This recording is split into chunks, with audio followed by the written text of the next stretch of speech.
Bonjour, je suis Étienne Espreman, un des fondateurs de Geek Attitude Games, maison d'édition belge de Bruxelles. Je suis joueur à la base depuis très longtemps.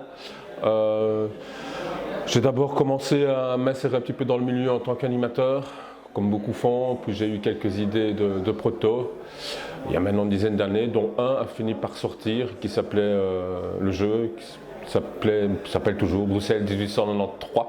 Je le prononce à la belge. Et puis, suite à ça, j'ai fondé la maison d'édition avec un ami. Un second est venu se rajouter.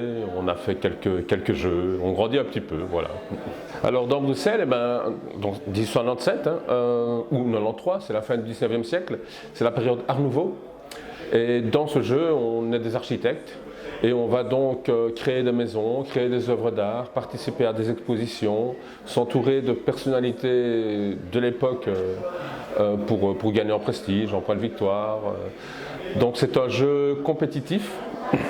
Le jeu de plateau se joue en 5 manches, le jeu de cartes raccourci se joue en 4 manches. Et à chaque manche, on va pouvoir faire donc certaines actions pour acquérir des matériaux, une fois qu'on en a, construire des maisons, grimper sur certaines échelles de renommée. Voilà, et au final, celui qui a le plus de points de victoire à la fin est élu architecte de l'année. Voilà, donc Bruxelles 197, je vais le montrer quand même. Donc, le voici. C'est donc l'adaptation en carte du jeu de plateau.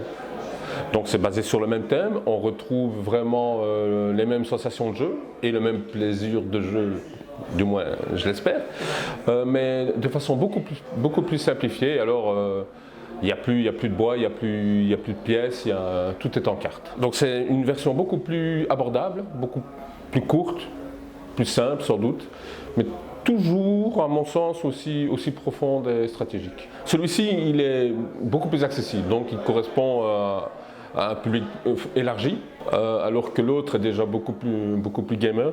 Et ceux qui connaissent ce jeu de plateau, souvent, et ça c'est quelque chose auquel je tenais, m'ont dit c'est extraordinaire comme tu as réussi à retrouver l'âme de Bruxelles simplement avec des cartes. Donc ça c'est assez flatteur et ça me fait plaisir. Voilà. Je pense que le pari est réussi de ce côté-là. En tant qu'éditeur, on a d'autres projets. La suite, ça va être la deuxième extension de Not Alone, pour ceux qui connaissent le jeu.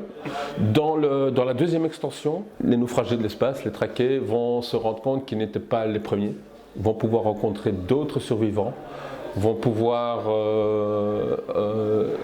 créer avec eux une ville qui s'appelle Sanctuary. Ce sera le nom de la deuxième extension. Et le développement de cette ville pourra amener à une nouvelle condition de victoire. C'est-à-dire que si on arrive à développer la ville suffisamment, même avant l'arrivée des secours, les traqués pourront gagner la partie. En contrepartie, la créature va pouvoir développer des pouvoirs dont certains sont absolument astronomiques. C'est un bon terme d'ailleurs choisi pour ce jeu, astronomique. Et de façon permanente. Donc voilà, ça va être, la créature va être plus puissante, mais les traqués auront des alliés. Moi-même, j'ai d'autres protos, et donc ça me ferait plaisir qu'évidemment nous le sortions. Il faudrait que je trouve juste un peu le temps de bosser dessus, parce que voilà, entre les 1000 choses qu'on a à faire, c'est pas toujours facile, et puis je suis un peu fainéant, j'avoue. Je suis un mec qui prend son temps. La preuve, c'est pour ça que le jeu de cartes est sorti quelques années après le jeu de plateau, alors que l'idée était déjà là à la base également. J'avais déjà un jeu de cartes qui tournait lorsque le jeu de plateau est sorti.